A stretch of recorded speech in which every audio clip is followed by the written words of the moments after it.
시청자 여러분 안녕하십니까. 10월 18일 오후 첫 번째 뉴스가 되겠습니다.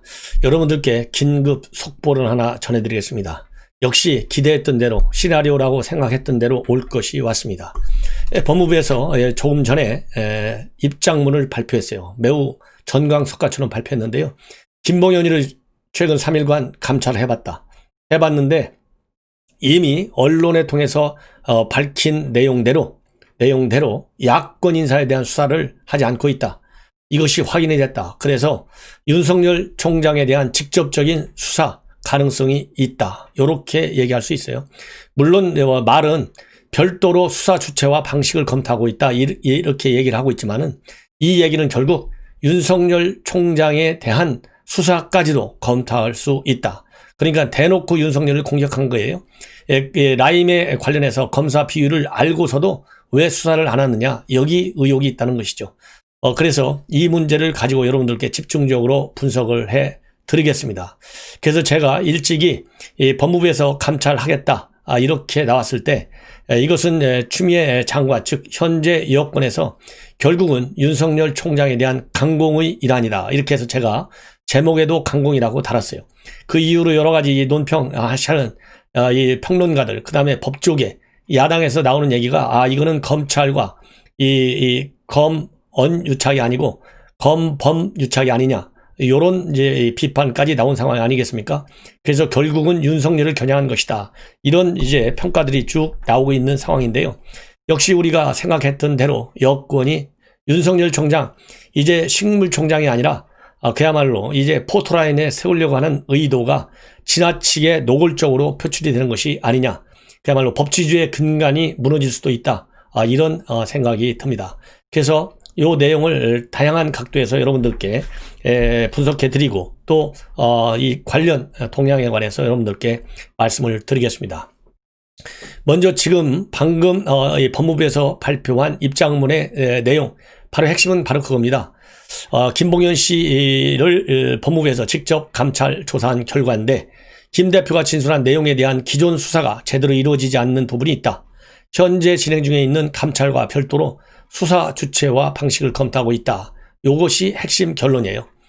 그래서 16일부터 좀 더 자세히 말씀드린다면 16일부터 18일까지 사흘간 라임 자산운용 사건 관련 스타모빌리티 김봉현 대표에 대한 직접 감찰 조사를 실시했다. 최근 언론을 통해 보도된 검사 및 수사관에 대한 향응 및 금품 수수 비위, 그 다음에 검사장 출신 야권 정치인에 대한 억대 금품 로비 등 의혹에 대해 김봉현 대표가 여권 인사 비의 의혹과 함께 검찰에 진술하였음에도 불구하고 관련 의혹에 대한 수사가 제대로 이루어지지 아니한 사실을 확인했다. 또 이 검찰총장이 라임 자산운용 사건 수사 검사 선정에 직접 관여하고 철저한 수사를 수차 밝혔음에도 야권 정치인 및 검사 비위에 대해 구체적인 비위 사실을 보고받고도 여권 인사와는 달리 철저히 수사하도록 지휘하지 않았다는 의혹이 있다. 그래서 현재까지 감찰 조사 결과와 제기되는 비위 의혹을 종합적으로 고려해서 현재 진행 중에 있는 감찰과 별도로 수사 주체와 방식을 검토하고 있다. 이것이 이 법무부가 밝힌 내용의 핵심입니다. 자, 그렇다 본다면 여러분들께서 이제 기억을 하시겠지만은 이 김봉현 씨가 이 언론에 폭로한 내용, 서울신문에 맨 먼저 단독으로 이 서울신문에서 보도를 했어요.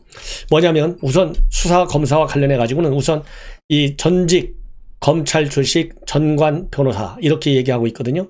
이 전관 변호사가 이 본인한테 이제 술 마시면서 한 얘기, 또 서로 접촉하면서 한 얘기들을 모아서 언론에 공개를 한 거예요. 그러면서 이 전관 이 예우 이 변호사가 하는 얘기를 보면 이 현직 검찰들 검사 3명하고 술 마셨는데 한 1,000만 원값 청담동에서 룸사롱에서 마셨다 이렇게 돼 있거든요.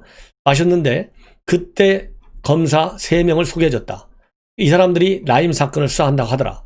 이렇게 들었는데 나중에 수사하러 받으러 가봤더니 그 중에 한 명이 진짜 수사에 나선 검사더라. 이렇게 돼 있어요. 그리고 이 검찰 부인들한테도 잘 보이기 위해서 3,000만 원짜리 핸드백을 사주고 또 이 1,000만 원짜리 와인도 대접해줬다. 이렇게 되어 있고요. 그리고 이 검찰 출신 전관 변호사한테 1억 원 정도의 말하자면 변호 비용을 줬다. 이렇게 되어 있고 또 무슨 얘기가 되어 있냐면 여당 인사도 자기가 이 비리 의혹 자기가 로비를 했던 사람들도 얘기했지만 현재 야당 검사장 출신 현직 야당 정치인에게도 자기가 이 문제가 있다고 하는 것을 그 의혹을 검찰에 진술했는데 왜 여권 인사만 조사하고 야권 인사에 대해서는 수사를 안 하는지 모르겠다. 이렇게 얘기를 하고 있습니다. 그래서 이런 것들이 말하자면 이 김봉현 씨가 얘기한 의혹의 핵심이에요. 그래서 이 추미애 법무장관 쪽에서 오늘 법무장관실에서 내놓은 입장도 보면은 이 김봉현 씨가 얘기한 윤석열 사단에 대한 수사를 철저히 다시 한번 하겠다. 이런 얘기로 압축이 되고 있고요. 그리고 이 김봉현 씨도 검찰 개혁 이런 말을 많이 썼어요. 이런 거를 보면 현재 조국에 이어서 추미애 이르기까지 윤석열 총장을 코너로 몰았는데 쓰고 있는 용어와 개념 그리고 대책 방안들이 전부 검찰 개혁이라는 이름하에 튀쳐나오는 거예요. 그렇기 때문에 이런 검찰 개혁을 명분으로 해서 지금 윤석열 총장을 최대한으로 밀어붙이는 것이 아닌가 요렇게 지금 해석이 됩니다. 그런데 지금 현재 법조계에서는요 이 김봉현 씨의 언론 폭로 내용에 상당히 신빙성에 의심이 가는 부분들이 많다. 왜냐하면 이 수사 상황이 본인 앞에서 매일같이 대검에 보고되고 있다 이렇게 돼 있는데 누가 어느 검사가 매일같이 수사 상황을 범죄인 앞에서 보고하느냐 이건 말도 되지 않는 소리다. 그리고 특수부 검사들은 여기저기서 자기네가 검사 받은 사람들이 그러니까 검찰 특수부 검사의 조사를 받은 사람들이 언제 어떻게 본인들에 대해서 공격을 해올지 모르기 때문에 그야말로 말 하나 행동 하나를 철저히 조심하는데 이렇게 허술하게 자기 주변 신변 관리를 하는 사람이 없다. 이런 것만 보더라도 이 김봉현 씨의 발언에는 상당한 의혹이 많이 간다. 이렇게 얘기를 하고 있고요. 그리고 당시에 남부지검장으로 있었던 송사면 현재는 이제 변호사로 있는데 이 사람도 이 김봉현 씨가 하는 얘기 다 처음 듣는 얘기다. 이렇게까지 밝히면서 이 김봉현 씨가 한 얘기에는 상당히 신뢰하기 어려운 부분도 많이 있다. 이렇게 밝힌 바 있습니다. 그럼에도 불구하고 이 법무부 장관이 발표한 입장문을 보면 감찰한 내용을 보니 감찰하고 보니 김봉현이 한 얘기가 대부분 맞다는 거 아니겠어요? 그래서 이 부분에 대해서 지금 윤석열이 임명한 이 검사들, 수사 검사들은 신뢰할 수 없다. 그래서 별도의 수사 주체를 통해서 수사해보겠다. 이 얘기는 검찰 상황에 대해서 뿐만 아니라 이번에 이 수사관을 임명한 검사 수사관을 윤석열 총장이 임명했는데도 불구하고 야권 정치인에 대해서는 수사가 이루어지지 않고 있기 때문에 이 부분에 대해서 집중적인 수사를 하겠다. 즉 결국은 윤석열을 수사하겠다는 얘기나 마찬가지예요. 쉽게 풀면. 그래서 앞으로 상당한 이 전국 이 태풍이 몰아올 것이 분명하다. 이런 말씀을 드리고 싶고 특히 이번에 이렇게까지 지금 촉발된 결정적 원인은 김봉현이가 최근에 뭐라고 그랬어요. 내가 강기정한테 지난 7월 27일 날 이강세 스타모빌리티 대표를 통해서 5천만 원을 쇼핑백에 싸서 줬다. 이렇게 돼 있잖아요. 그래서 이거는 이강세가 얘기를 해서 준 것이고 이강세가 7월 28일 날 일요일 날 청와대에 들어가서 줬고 그 자리에서 강기정이가 본인 앞에서 즉 이강세 앞에서 김상조 정책실장한테 옵티머스 측에서 굉장히 억울한 점이 많은 것 같더니 잘 챙겨봐라. 이런 얘기까지 했다. 이것을 폭내버렸어요. 그래서 지금 우리 민심이 굉장히 지금 들끓고 있지 않습니까? 그러니까 청와대 민정식, 정부수석실, 민정실에서는 뭐 이것저것 의혹들이 지금 한두 번 나온 게 아니잖아요. 그러다가 이번에 강기정 수석 건까지 나와요. 이미 민정수석실은 이 라임 사건 물론이고 이 옵티머스 사건과 관련해서도 많은 의혹들이 제기되고 있어요. 옵티머스와 관련된 그야말로 옵티머스의 주식 9.85%나 가지고 있는 이진아 변호사가 이 민정수석실에서 근무했잖아요. 행정관으로. 그러다가 이 옵티머스 사건이 터지니까 사표내고 나왔어요. 그리고 이 이진아 변호사의 남편은 옵티머스의 이사예요. 이 옵티머스 이사하면서 구속돼 있어요. 이러다 보니까 청와대가 지금 엄청난 이 비리에 소굴인 것로 그렇게 인식될 정도로 지금 이 인구에 회자하고 있는 사건 아니겠습니까? 그러는 와중에 강기정이가 5천만 원을 받았다. 그리고 물론 강기정 강력히 반박 부인하고 있어요. 지금 현재 김봉현 씨를 고소했어요. 명예훼손 혐의로. 그렇기 때문에 이 사건도 수사를 해야 돼요. 이렇게 현재 이 여권에 불이 났어요. 이러다 보니까 라임 사건에 관련해서 그리고 옵티머스 사건에 관련해서 이 대통령까지 나서서 철저하게 수사하라. 요렇게까지 얘기를 하고 있는 상황 아니겠습니까? 그리고 공공기관의 펀드 투자에 대해서도 제대로 이 조사해봐라. 요렇게 나왔고, 이 추미애 장관과 이 검찰총장이 연이어서 이번 이 김봉현 씨와 관련된 이 수사 철저히 하라. 라임 사태. 요렇게까지 지금 얘기했어요. 예, 더군다나 이 추미애는 분명하게 얘기했지 않습니까? 예. 지금 현재 김봉현 씨 언론 입장문에서 이 공표되어 있는 관련 검사들, 검찰 수사관들, 이런 사람들에 대한 철저한 의혹, 그리고 야당 정치인에서까지도 철저하게 수사를 하라. 요렇게 지시를 내린 상황에 있습니다. 이러다 보니까 이제 주호영 원내대표가 오늘 언론과의 인터뷰를 통해서 민주당이 다수당의 의석을 갖고 있다고 해서 옵티머스를 깔아 뭉개려고 하고 있다. 예. 이거 도저히 용납할 수 없다. 국민이 민주당에 그렇게 많은 의석을 준 것은 제대로 의정활동을 하라는 것이지 깔아 뭉개라는 것이 아니다. 그러면서 지금까지는 지금까지는 원내 투쟁을 중심으로 하고 이 장외 투쟁을 별도로 하지 않았는데 이제부터는 장외 투쟁을 통해서 국민께 직접 호소하는 방안도 강구하겠다. 요렇게 지금 입장을 나오고 있어요. 그리고 여당에서는 이런 라임 사태와 옵티머스와 관련해서 야당이 정쟁의 도구로 삼는다 이렇게 공격하고 있는데 이것은 정쟁이 아니고 제대로 수사라고 요구하는 거에 불과할 뿐이다. 이 민주당이 별것 없는 사건 가짜라고 하면서 정쟁으로 몰아가는 게 훨씬 더 나쁜 것이다. 그래서 이 초기 압수수색을 빨리 해가지고 필요한 증거를 확보해야 하는데 증거인멸 시간을 다 준 것 같고 이 체제로는 수사를 할 수 없다. 따라서 최소한도 윤석열 검찰총장이 구성하는 특별수사단이 수사하든 그게 아니면 특검이 최선이라고 본다. 이렇게 얘기를 하고 대통령이 특별수사단이나 특검으로 하고 하면 될 일을 갖다가 다른 사건은 말 안 하고 있다가 이 사건만 엄정수사라고 한다. 청와대는 울산시장 선거 공작 사건에는 말씀이 전혀 없었다. 이번에는 대강수사하고 넘어가려고 하는구나 하는 사인을 보내고 있다. 이렇게 비판하고 있고요. 그 다음에 김도읍 의원도 이러한 여권의 움직임과 관련해서 강력히 비판하고 있습니다. 이 성명서를 오늘 발표했어요. 뭐라고 발표했느냐? 이번 라임 사건의 그 옥중 서신 입장문 발표와 관련해서 잘 짜여진 시나리오 냄새가 진동을 한다. 실체적 진실 규명을 위해서는 특검 도입을 다시 한번 제안한다. 예. 그리고 라임 사건의 주범 김봉현이가 언론사에 옥중 편지를 보내고 남부지검이 신속하게 입장을 밝히고 추미애 장관이 기다렸던 듯이 감찰을 지시하고 민주당이 야당을 공격한다. 잘 짜여진 시나리오 냄새가 진동을 한다.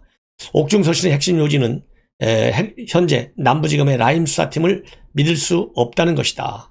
현재 수사팀은 문재인 정부가 임명했고 사건을 총지휘하는 박순철 남부지검장은 윤석열 총장의 장모를 기소해서 추미애 사단으로 평가가 되고 있다. 검찰개혁을 빙자해서 자기 사람 심기를 자행한 추미애 장관이 이제 와서 감찰 운운하는 모습을 보면 실소를 금치 못할 지경이다. 옥중 서신이 공개되자 야당이 침묵한다는 민주당 주장은 적반하장 그 자체다. 국정감사에서 의혹만 제기하지 말고 특검을 하자는 제안에 침묵했던 것은 바로 민주당이다. 민주당이 옥중 서신 근거로 의혹을 제기하고 있고 추미애 장관이 감찰을 지시할 정도로 사안이 중대한 만큼 실체적 진실 규명을 위해서 특검 도입을 다시 한번 주장한다. 이렇게 되어 있습니다. 이런 거를 보면 그야말로 지금 여당이 얘기하는 이 윤석열 총장에 대한 수사의 가능성 매우 심각하다. 윤석열 총장을 수사하고 안 하고는 당연히 힘을 가지고 있는 결정권을 가지고 있는 여당 정부 여당한테 달려있죠. 그러나 더 중요한 것은 이번 라임 사건 이렇게 별도의 특별수사본부를 설치해가지고 윤 총장이 됐든 추미애 장관이 됐든 강기정이가 됐든 여기에 실명으로 오르내린 사람들 전부 전수수사를 하라 이런 말씀을 드리고 싶어요. 그래서 왜 라임 사건만 합니까? 옵티머스 사건도 해야죠. 이혁진서부터 시작해야 될 거 아니겠어요? 이혁진서부터 시작해갖고 이현재, 최동욱, 양호, 그 다음에 정영재 이런 사람들 전부 다 수사에 올려놔야 된다. 그리고 라임 사건도 말이죠. 이 윤석열 하나 갖고는 안 되죠. 윤석열을 올릴 게 더 급한 게 아니라 이미 여기에서 거론되고 있는 정치인들 있잖아요. 이미 정치인들 기동민이 거론되고 있지 않습니까? 그 다음에 지금 사무총장, 국회 사무총장 거론되고 있잖아요. 그 다음에 이수진 의원도 거론되고 있잖아요. 지금 한두 명이 거론되는 게 아니에요. 그래서 여기에 거론되고 있는 사람들도 전부 다 수사에 즉각 올려라. 이런 말씀을 드리지 않을 수가 없어요. 그래서 이 김봉렬 편지와 관련해서 이미 법조계에서도 신뢰성에 관련해서 상당히 좀 문제가 있다. 이런 제기가 됐는데 문제가 있든 없든 간에 이 거론되고 있는 인사들 모두 라임, 옵티머스, 그 다음에는 추미애 아들 사건과 관련된 얘기 마찬가지입니다. 그 다음에는 울산시장 선거와 관련돼서 조사를 받지 않은 일부 의혹이 있는 인물들. 그래서 지금 현재 추미애 장관이 들어서기 이전부터 최소한도 조국 때부터 걸려있는 모든 사건을 갖다가 특별수사본부를 구성해서 전체적으로 다 싹싹이 훑어야 된다. 그래야 과연 누가 어떻게 어떤 법적인 문제점이 있고 누가 어떻게 법망을 피해가려고 두리뭉실하게 수사를 하게 지시했는지 이런 것까지 전부 다 강력히 수사해야 되겠다. 이런 말씀을 드리지 않을 수 없습니다. 그래서 정말 제대로 된 그런 수사가 벌어져야 되겠다. 이런 말씀을 드리고 싶어요. 자, 그리고요, 이렇게 정부 여당이 지금 현재 여러 가지로 문제가 많은 법적으로도 이런 조치가 일어나고 있잖아요. 그래서 추미애가 최근에 한 것 중에 가장 이해가지 않는 게 한동훈이 법무연수원으로 몰아낸 것도 참 보복성 인사로 비춰지고 있는데 지금 용인에 출근하는 것을 진천으로 출근하라고 인사조치를 해놓고 그것도 모자라 가지고 근무 상황에 대한 특별 감찰에 들어갔다. 요 내용이 언론에 보도되고 있어요. 요거와 관련해서 법치주의 바로 세우기 행동연대에서 오늘 전격적으로 검찰에 고발을 했습니다. 그래서 이것은 인사권을 남용해서 위법한 인사를 한 것이므로 명백한 직권 남용이다. 그래서 조국 일가 비리 수상 등을 이유로 해서 올해만 3차례 한 검사장을 좌천시키는 인사 보복을 단행했다. 요렇게 지금 해서 대검에 고발을 했습니다. 그리고 말이죠. 또 이렇게 지금 현재 정권에 여러 가지 문제 있는 것과 관련해 가지고 민주화 운동의 대부라고 볼 수 있는 여러분들 아시죠? 김동남 전 청와대 교육문화수석입니다. 예, 아주 점잖으신 분인데요. 저도 이분을 좀 아는데 이 김정남 전 수석이 현 정권에 관해서 직격탄을 날렸어요. 현 정권이 무능하면 겸손해야 하는데 되레 뻔뻔하다. 요렇게 지금 비판하고 있습니다. 예, 그래서 이 비판의 요지를 여러분들에게 보도를 해드리겠습니다. 왜냐하면 이런 거를 알아야 우리 야권에 있는 국민들도 정말 여권이 뭐 잘못하고 있다. 문재인, 추미애 이런 사람들이 얼마나 뻔뻔한 정권인지를 알겠지만은 한번 제대로 짚어볼 필요가 있다. 그래서 이거를 한겨레 신문에서 보도했어요. 한겨레 신문. 여러분들 아시죠? 한겨레 신문이 어떤 신문인지. 한겨레 신문에서 민주화운동 대부 김정남 씨의 이러한 이 비판을 실었다. 이 얘기는 그야말로 이 인터뷰를 통해서 실은 거거든요. 오직 하면 이런 반말이 나오겠느냐. 그래서 간략하게 말씀드리면 무능하면 겸손이라도 해야 하는데 지금 정권을 잡은 사람들이나 과거 운동을 했던 사람들이 그렇지 않고 오히려 뻔뻔하고 위선적인 데가 있다. 예, 이렇게 얘기를 했습니다. 그래서 지금 우리 사회는 민주화 운동에 대해 냉소를 넘어 조롱하는 분위기도 적지 않다는 기자의 질문에 대해서 나는 민주화 운동을 했던 사람들이 너무나 빨리 타락해버린 게 아닌가. 우리의 초심과 민주화의 열정을 잃어버린 게 아닌가 하는 생각을 오래 전부터 했다. 그러면서 그들을 탓하기에 앞서 우리를 돌아보는 게 먼저야 한다. 당당하고 떳떳한 도덕성이 우리 운동 세력이 갖고 있는 최대의 무기이자 장점인데 지금 그런 것이 보이지 않기 때문에 그런 혹평과 비난, 조롱을 받고 있는 게 아닌가 싶다. 이 부끄러움과 반성이 항상 필요한데 법적으로 문제가 없으면 괜찮다는 식으로 도덕성과 인간됨을 스스로 부정하는 현상이 민주화 이후 30여 년 동안에 오히려 확대 심화되어 온 게 아닌가 싶다. 특히 여야 정치권에서 이렇게 비판하고 있습니다. 그러면서 지금 제일 절망적인 것은 젊은이들이 이 나라에서 태어나서 살고 있다는 것이 보람과 영광이 아니라 오히려 비참하다고 느끼는 점이다. 그들에게 희망을 주는 게 정치인데 정치에서 희망이 안 보인다. 예. 그러면서 코로나 때문에 지금 있는 사람과 없는 사람의 격차와 차별은 더 심해질 것이다. 예. 그리고 이런 부분의 해결과 사회 통합에 전력을 기울여야 하는데 그게 잘 안 보인다. 어떨 때는 집권 세력이 그럴 의지나 능력이 전혀 없는 게 아닌가 하는 생각이 들기도 한다. 이렇게 얘기를 하고 있습니다. 자, 그러면서요. 정말 그 현 정권 담당 세력서부터 도덕성과 인간성을 회복해야 한다. 다른 사람의 눈에 그들이 정의롭게 비치지 않는다면 군사 독재 정권과 무엇이 다르겠는가. 하늘을 우러 한 점 부끄럼 없이 당당하고 떳떳해야 한다. 그리고 거짓과 위선 그리고 비루해서는 안 된다. 모든 개혁은 나부터 시작해야 되기 때문이다. 이렇게 얘기하고 있는데 여러분들 아시다시피 이 김정남 전 교육문화수석은요.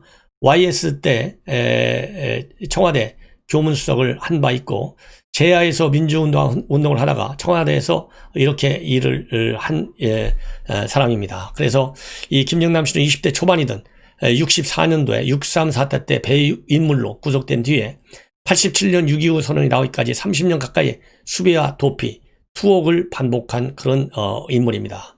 그리고 김수환 추기경은 생전에 이러한 김정남 씨에 대해서 그의 발길이 미치지 않고 그의 손길이 닿지 않은 민주화 운동이 없었다고 해도 과언이 아니다.